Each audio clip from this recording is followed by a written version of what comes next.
Hey guys, so today we have a C-type converter for Nintendo Switch. It does have the HDMI, the USB cord, and the actual charging station for the Nintendo Switch. Let's say if you lost yours, you can't put it on there.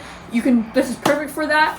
Also, it does not scratch your screen as well. The original one that comes with the Nintendo Switch, it does scratch your screen. So this won't scratch it at all. You just put it on top and it's ready to go. So let's open it up and see what it looks like. So inside the box, it comes by itself with that. It has the on and off to switch to the HDMI.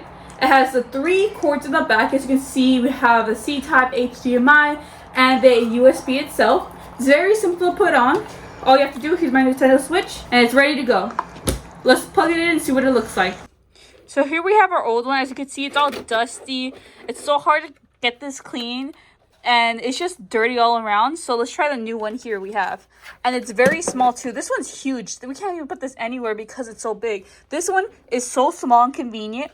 All you have to do is just plug it in. Let's see how it looks like. So we have the extra charger. You do need the Nintendo Switch charger to actually put it on TV. So let's plug it in. And then we have the HDMI right here, which is also convenient. So once it's turned on, it turns green and it means it's ready to go. And you just have to turn on your Switch, and the Switch is dark, so you can't see if it's on or off. And you can see that it's on the TV. Here it is. I hope you guys enjoyed the video.